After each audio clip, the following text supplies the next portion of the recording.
मैं हूँ साधारण स्त्री। मैं आप लोगों के समक्ष रिश्तों का ताना बाना लेकर आई हूँ, जिसमें आप सुनेंगे कुछ खट्टी कुछ मीठी कहानियाँ। उम्मीद करती हूँ आप मुझे अपनाएंगे व सराहेंगे। सोनापुर गांव के पास एक घना जंगल था। जंगल के बीचों बीच एक ऊंची पहाड़ी थी, जिसे सब काली पहाड़ी कहते थे। गांव के लोग मानते थे कि वहाँ कोई रहस्यमय जीव रहता है। उसकी लाल लाल आंखें चमकती हैं। कुछ लोगों का कहना था कि रात में पहाड़ी की चोटी पर नीली रोशनी दिखाई देती है।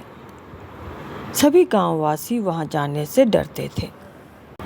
13 साल का आर्यन, जो अभी अभी गर्मियों की छुट्टी बिताने शहर से अपने दादा दादी के पास आया था, जब कबीर ने इस काली पहाड़ी के बारे में आर्यन को बताया तो उसे विश्वास ही नहीं हुआ। सब झूठ, आर्यन बोला। मैं इन बातों को जब तक खुद नहीं देख लेता सच नहीं मान सकता। आर्यन कबीर से बोला, तुम कल सुबह बाकी दोस्तों को भी ले आना। हम सभी मिलकर कल इस काली पहाड़ी का रहस्य जानने के लिए वहां जाएंगे। आंगन में चरपाई पर बैठी आर्यन की दादी कचरिया सुखाते हुए बोली, अगर जाओ तो याद रखना, पहाड़ी पर जो दिखे उस पर तुरंत भरोसा मत करना। दोनों ने बड़े गौर से दादी की बात सुनी, पर उन्हें उसका मतलब समझ में नहीं आया। कबीर अपने घर जाते हुए आर्यन से बोला, अच्छा दोस्त, कल मिलते हैं। मैं तुम्हें कल बाकी दोस्तों और तुम्हारे बताए सारे सामान के साथ ठीक 8 बजे यहीं मिलूंगा। अगली सुबह तय समय पर कबीर मीरा, सानवी और रोहन के साथ आर्यन के घर पहुंच गया। सभी बच्चे अपने बैग में टॉर्च, पानी, रस्सी, कंपास और कुछ खाने का सामान लेकर काली पहाड़ी की तरफ निकल पड़े। जंगल में पक्षियों की आवाज़ें गूंज रही थी। तेज हवाएं पेड़ों की शाखाओं से टकराकर अजीब सी साएं साएं की आवाज़ कर रही थी। तभी चलते चलते उन्हें जमीन पर बहुत बड़े पंजों के निशान दिखाई दिए। ये तो किसी बहुत बड़े जानवर के लग रहे हैं, रोहन बोला। कबीर ने ध्यान से देखा। नहीं नहीं, ये निशान एकदम सीधे हैं, जैसे किसी ने जानबूझकर बनाए हैं। तभी मीरा बोली, हाँ ध्यान से देखो, कबीर बिल्कुल सही बोल रहा है। सभी बच्चे बड़े गौर से उस पंजे के निशान को देखने लगे। वे अभी थोड़ा ही आगे बढ़े थे कि अचानक झाड़ियों के पीछे से खड़ खड़ खड़ की आवाज़ आई। मीरा ने तुरंत अपनी टॉर्च उस तरफ घुमाई, परंतु वहाँ कोई नहीं था। सभी बच्चे अब तक चौकन्ने हो चुके थे। लेकिन तभी 2 लाल आंखें अंधेरे में चमकी। सानवी की डर के मारे चीख निकल गई। आंखें धीरे धीरे उनकी ओर बढ़ रही थीं। सभी बच्चे डरकर पीछे हटने लगे। तभी वह आकृति एकदम उनकी ओर दौड़ी। आर्यन ने सभी बच्चों से कहा, अपनी अपनी लाठियां निकाल लो और एक साथ हमला करने के लिए तैयार हो जाओ। और अगले ही पल सब हैरान रह गए। वह कोई राक्षस नहीं, बल्कि एक बड़ा सा हिरण था, जिसकी आंखें लाल लाल चमक रही थीं। सब ने राहत की सांस ली। तभी हिरण अचानक मुड़ा और जंगल के अंदर भाग गया। तभी कबीर एक उंगली से इशारा करते हुए बोला, देखो। सभी बच्चे उंगली की दिशा की ओर देखने लगे और फिर बोले, क्या? कबीर बोला, वहाँ पेड़ों के बीच कोई दरवाजा सा दिख रहा है। सभी बच्चे संभलते हुए उसी तरफ बढ़ गए। रोहन भागते हुए आगे बढ़ा और बहुत ही कौतूहल से बोला, अरे देखो, ये तो सच में एक पत्थर का दरवाज़ा है। मीरा भी गोल गोल मुंह बनाकर बोली, अरे हाँ, ये तो वैसा ही दरवाज़ा है जैसे फिल्मों में दिखाते हैं। सभी बच्चे उस दरवाजे को खोलने के लिए उस पर हाथ फेरने लगे। यह तो किसी गुप्त जगह का दरवाज़ा लगता है, आर्यन बोला। तभी आर्यन की नज़र दरवाजे के बगल वाली दीवार पर पड़ी। वह अजीब सा चिन्ह बना था, एक गोल घेरा जिसके अंदर 5 तारे बने थे। आर्यन उस गोल चिन्ह पर हाथ फेरने लगा, फिर पीछे मुड़कर चारों को अपनी ओर आने का इशारा किया। सभी एक एक करके तारे पर अपनी उंगली रखो, आर्यन बोला। सभी ने एक एक तारे पर अपनी उंगली रख दी। तभी घर की आवाज़ के साथ दरवाज़ा खुल गया। अंदर से ठंडी हवा का तेज झोंका आया और उसी के साथ एक धीमी सी आवाज़ आई। किसी बच्ची की आवाज़ थी शायद। मदद करो। पांचों दोस्त डर से एक दूसरे को देखने लगे। आवाज़ फिर आई, इस बार पहले से भी साफ, कोई है? अंदर काफ़ी अंधेरा था। पांचों बच्चों ने अपनी अपनी टॉर्च जला ली। तभी अचानक सुरंग के भीतर से किसी के तेज कदमों की आवाज़ गूंजने लगी। ठक ठक ठक। सुरंग के अंदर से आती आवाज़ अब बिल्कुल पास पहुंच चुकी थी। ठक ठक ठक ठक। सभी बच्चों ने अपने अपने टॉर्च की रोशनी आवाज़ की दिशा में घुमा ली थी। तभी अंधेरे से एक छोटा सा लड़का बाहर आया। उसके कपड़े धूल से भरे थे और वह बहुत घबराया हुआ था। मेरा नाम नील है, उसने कांपती आवाज़ में कहा। मैं रास्ता भटक गया हूँ। तुम यहाँ कैसे पहुँचे? मीरा ने पूछा। नील ने गहरी सांस ली, फिर बोला, मैं अपने माता पिता के साथ जंगल में आया था। मुझे एक नीली रोशनी दिखाई दी। मैं उसके पीछे पीछे चला आया। फिर यह सुरंग मिल गई, लेकिन मैं तो सुरंग के पिछले भाग से अंदर आया। उसके बाद रास्ता ही भूल गया। आप लोग यहाँ कैसे पहुँचे? अब तक पांचों को यह तो समझ आ गया था कि सुरंग से निकलने का एक और दरवाज़ा है। तभी सानवी ने पानी की बोतल उस बच्चे की ओर बढ़ाते हुए कहा, हम तो अपने पीछे बने दरवाजे से आए। रोहन बोला, तुमने वो दरवाज़ा खोला कैसे? नील बड़े ही मासूमियत भरे स्वर में बोला, मैंने कहाँ खोला, वो तो पहले से ही खुला था, बस कुछ झाड़ियों से छुपा हुआ था। लेकिन तभी धड़ाम आवाज़ के साथ पत्थर का दरवाज़ा अपने आप बंद हो गया। अब छहों बच्चे सुरंग के अंदर फंस चुके थे। अब क्या करेंगे? नील घबरा कर बोला। सानवी उसे कंधे से पकड़ते हुए बोली, घबराओ नहीं नील, हम तुम्हें सुरक्षित तुम्हारे माता पिता तक पहुंचा देंगे। पांचों ने रास्ता ढूंढने के लिए चारों तरफ टॉर्च घुमाई। सबने देखा सुरंग की दीवारों पर पुराने चित्र बने थे। उनमें पहाड़, तारे और एक गोल चिन्ह दिखाई दे रहा था। ये वैसा ही चिन्ह था जो सुरंग के बाहर बना था। आर्यन ने दीवार को ध्यान से देखा। यह कोई नक्शा है, आर्यन बोला। फिर सबने मिलकर चित्रों को समझने की कोशिश की। तभी आर्यन ने देखा कि एक पत्थर बाकी पत्थरों से थोड़ा बाहर निकला हुआ है। उसने उसे अंदर दबाया तो घर घर की आवाज़ हुई। सबने देखा सामने की दीवार धीरे धीरे खुल रही थी। उसके पीछे एक लंबा गलियारा था जिसकी छत पर चमकते हुए नीले पत्थर लगे थे। उन्हीं से हल्की हल्की नीली रोशनी फैल रही थी। तो यही है उस रहस्यमयी रोशनी का राज। ओ, मीरा मुस्कुराई। सभी धीरे धीरे आगे बढ़ने लगे।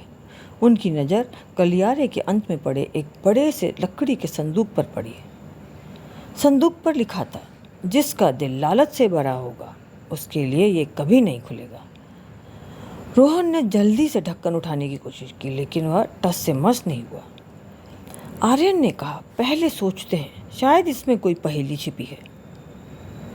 तभी नील की नज़र संदूक के पास पड़ी एक तख्ती पर पड़ गई। उस पर लिखा था, खजाना सोना नहीं, सही चुनाव है। इसका क्या मतलब है? नील बोला। उसी समय कमरे की दूसरी ओर 3 दरवाजे खुल गए। पहले दरवाजे पर लिखा था धन, दूसरे पर शक्ति, तीसरे पर ज्ञान। अभी बच्चे उन तीनों दरवाजों की ओर देख ही रहे थे कि तभी पीछे रखा संदूक अपने आप खुल गया। लेकिन उसके अंदर जो चीज़ थी उसे देखकर सबकी आंखें फैल गईं।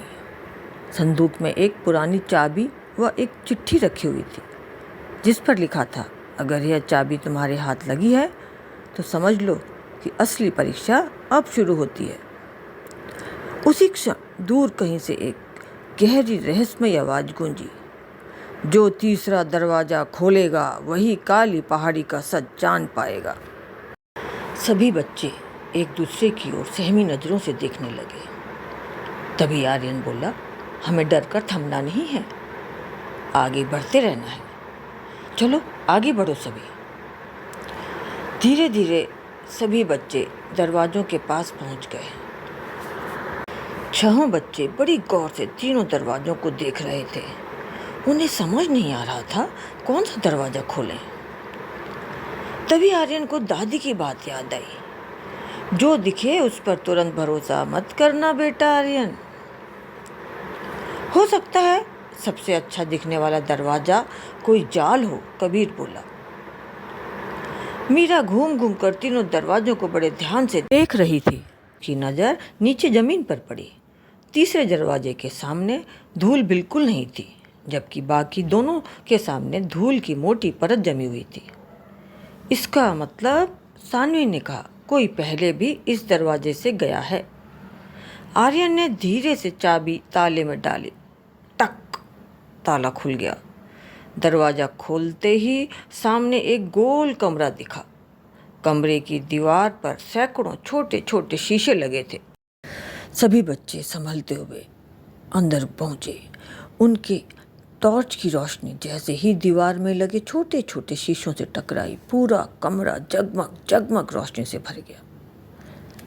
अचानक हर शीशे में बच्चों की अलग अलग तस्वीरें दिखाई देने लगी। एक शीशे में आर्यन अकेला था, दूसरे में मीरा रो रही थी, तीसरे में कबीर गायब था। ये क्या हो रहा है? नील घबरा गया। तभी कमरे में बीचों बीच रखी पत्थर की मूर्ति चमकने लगी। उसकी आंखों से नीली रोशनी निकल रही थी और एक भारी आवाज गूंजी, सच देखने की हिम्मत रखने वाले ही आगे बढ़ सकते हैं। अचानक छन छन छन छन करके सारे शीशे टूटने लगे, लेकिन एक शीशा नहीं टूटा।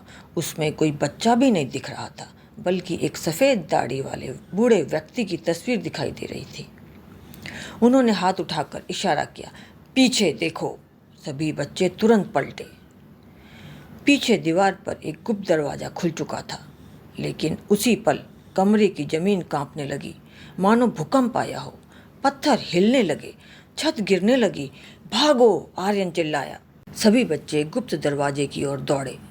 नील सबसे पीछे था। तभी उसका पैर फिसल गया। वह एक गहरे गड्ढे की ओर खिसकने लगा। नील! मीरा चिल्लाई।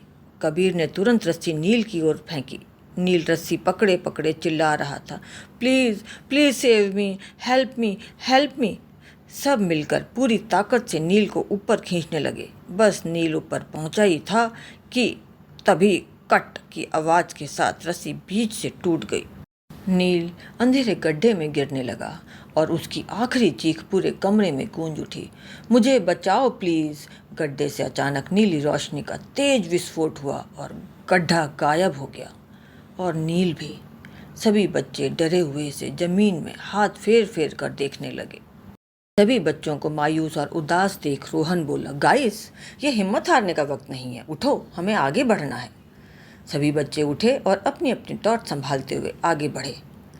वो अभी थोड़ा ही बढ़े थे कि उन्हें दीवार पर कुछ लिखा दिखा, नील अभी जिंदा है, लेकिन ज़्यादा देर तक नहीं। यह पढ़ते ही पांचों बच्चों के चेहरे का रंग उड़ गया। कुछ पल तो कोई कुछ नहीं बोला। तभी टिक टिक टिक टिक कहीं से घड़ी जैसी आवाज़ आने लगी। ये कैसी आवाज़ है? मीरा ने घबरा कर पूछा। कबीर ने कान लगाकर आवाज़ सुनने की कोशिश की, फिर बड़े ही कॉन्फिडेंस से बोला, यह घड़ी नहीं है, लगता है कोई मशीन चल रही है। सानवी बोली, हमें हर हाल में नील को ढूंढना ही होगा। सभी बच्चे उस गुप्त दरवाजे से आगे बढ़ने लगे।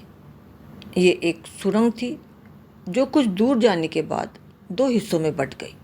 एक रास्ता बिल्कुल शांत था, दूसरे रास्ते से धीमी धीमी फुसफुसाहटें आ रही थी। ऐसा लग रहा था मानो बहुत सारे लोग एक साथ धीरे धीरे बातें कर रहे हैं। सानवी डरती हुई बोली, उधर मत जाओ, कोई है वहाँ। लेकिन आर्यन बोला, आवाज़ें जहाँ से आ रही हैं, हो सकता है नील भी वहीं हो। सभी फुसफुसाहट वाले रास्ते पर चल पड़े। जितना आगे बढ़ते गए आवाज़ उतनी ही साफ होती गई। तभी कबीर बोला, इन आवाज़ों को जरा ध्यान से सुनो। ये आवाज़ें हम लोगों की ही तो हैं, हमारी ही आवाज़ें हमें इको होकर सुनाई दे रही हैं। अरे हाँ, सभी एक साथ बोले। अब तक पांचों बच्चे उस सुरंग के अंत तक पहुंच चुके थे। वह सुरंग एक विशाल गुफा में जाकर खुली।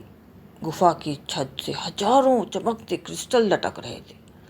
गुफा के बीच में एक गोल चबूतरा बना हुआ था, उस पर एक काला डिब्बा रखा हुआ था। गुफा में प्रवेश करते ही बच्चों ने महसूस किया कि अब फुसफुसाहटें बंद हो गई हैं। पूरा वातावरण भयावह सन्नाटे में डूब गया। आर्यन ने आगे बढ़कर चबूतरे पर रखे उस काले डिब्बे का ढक्कन खोला। अंदर एक नक्शा था। नक्शे में पूरी काली पहाड़ी बनी हुई थी लेकिन सबसे अजीब बात यह थी कि नक्शे पर 5 लाल बिंदु चमक रहे थे। नक्शा देखते हुए कबीर भी बोला, अरे हाँ, ये कैसा नक्शा है। सभी बच्चे उस नक्शे को हैरानी से देख रहे थे। ये डिजिटल नक्शा है, ये एक सेंसरी चिप से चलता है। आर्यन आगे बोला, ये जो लाल गोले हैं वो हम लोग हैं। क्या? सानवी हैरत से बोली। हाँ, तुम थोड़ा पीछे जाओ, आर्यन बोला। सानवी जैसे ही पीछे हटने लगी, एक लाल बिंदु भी पीछे हटने लगा। देखा, आर्यन बोला, ये हमारी बॉडी की मूवमेंट या ये कह लो बॉडी हीट को पकड़ता है। चारों बच्चे अपनी अपनी जगह से हिलते हैं तो बाकी बिंदु भी हिलने लगते हैं। ओए बेटा, ये तो कोई जादुई चीज लगती है, कबीर बोला। अरे नहीं, ये साइंस है बुद्धू, आर्यन बोला। तभी तभी नक्शे पर एक छठा बिंदु दिखाई देने लगा। वह तेजी से हिल रहा था। धीरे धीरे वह उन्हीं की ओर बढ़ने लगा। कोई हमारी तरफ आ रहा है, कबीर घबराते हुए बोला। उसी समय गुफा की दूसरी तरफ अंधेरे में एक लंबी परछाई दिखाई दी।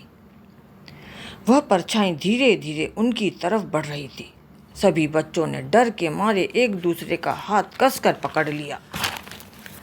मैं जैसे ही गो बोलूंगा, सभी मिलकर उस पर लाठी से एक साथ प्रहार करेंगे, आर्यन बोला। वह परछाई अब तक उन लोगों के सामने आ गई थी। वह परछाई किसकी है? क्या वह बच्चों को नुकसान पहुंचाएगी? कहानी का अगला भाग जानने के लिए अवश्य सुनें। काली घाटी का रहस्य पार्ट 2।